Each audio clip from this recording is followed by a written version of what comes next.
انسان اللہ کے لیے بنا ہے، اس لیے اس کی قیمت بھی اللہ ہی لگاتے ہیں۔ تو جب میں نے پڑھا نا قد افلح المؤمنون، کامیاب ہو گئے مومنین، تو مجھے تھوڑی دیر کے لیے لگا جنید تو اپنے آپ کو کتنا کامیاب سمجھتا ہے، اپنے آپ کو کتنا بڑا سٹار سمجھتا ہے، چیک تو کر کیا تو واقعی ان کامیاب لوگوں میں سے ہے؟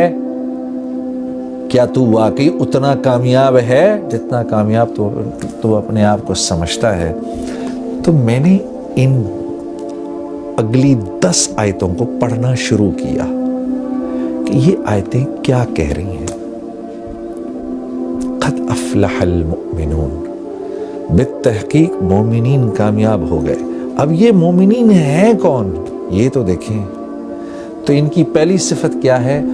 الذین هم فی صلاتهم خاشعون، جب نماز میں کھڑے ہوتے ہیں، اللہ اکبر، جب نماز میں کھڑے ہوتے ہیں تو ساری کائنات کو بھول جاتے ہیں۔ جب کہتے ہیں نا اللہ اکبر، علماء کرام فرماتے ہیں جب ہم یوں کرتے ہیں نا اللہ اکبر، تو ہم دراصل پوری ہمارے کرنے کا مطلب یہ ہوتا ہے اللہ کا جتنا ما سوا ہے اب چلا جائے پیچھے، ہمارا اس سے فی الحال کوئی واسطہ نہیں، کیونکہ ہم بادشاہوں کے بادشاہ، ہم اپنے خالق، اپنے مالک، اپنے اس رب کے سامنے کھڑے ہونے لگے ہیں جو وحدہ لا شریک ہے، جو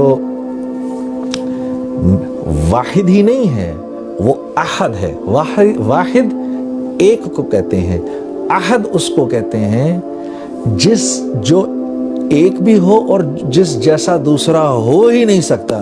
اس لیے اللہ رب العزت نے ہمارے نبی صلی اللہ علیہ وسلم سے فرمایا، میرے نبی یہ آپ سے پوچھتے ہیں آپ کا رب کیا ہے، کون ہے؟ آپ فرمائیے قل هو اللہ احد۔ تمہارے اتنے دماغ ہیں ہی نہیں کہ تمہیں اللہ رب العزت شرح صدر ہوں کہ اللہ ہیں کیسے؟ اللہ احد ہیں، اللہ جیسا دوسرا کوئی ہے ہی نہیں۔ تو جب ہم یوں کرتے ہیں نا اللہ اکبر، تو ہم اس احد ذات کے سامنے جا کر کھڑے ہو گئے ہیں جس جیسا کوئی دوسرا ہے ہی نہیں۔ کیوں؟ وہ اکیلا خالق ہے، اس جیسا کوئی خالق ہے ہی نہیں، ہو ہی نہیں سکتا اس کے، بلکہ اس جیسا کوئی خالق تو کیا کہنا، اس کے سوا کوئی تخلیق دے ہی نہیں سکتا۔ انسان ایجادات کرتا ہے۔ ایک صاحب نے مجھ سے کہا کہ بھائی دیکھیں نا ایک کاغذ تو ہم نے بنایا، انسان نے بنایا، گاڑیاں ہم نے بنائی ہیں۔ میں نے کہا ایک منٹ، انسان جب کسی چیز کو تخلیق دیتا ہے نا تو اس میں 4 پروسیسز ہوتے ہیں۔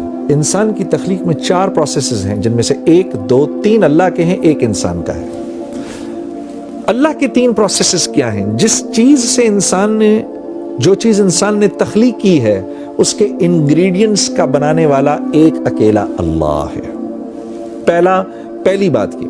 دوسری بات یہ، ان انگریڈینٹس کی جو کوالٹیز اور جو پراپرٹیز ہیں، ان میں پانی کا پیاس بجھانا، لوہے کا سخت ہونا، لکڑی کا ہونا،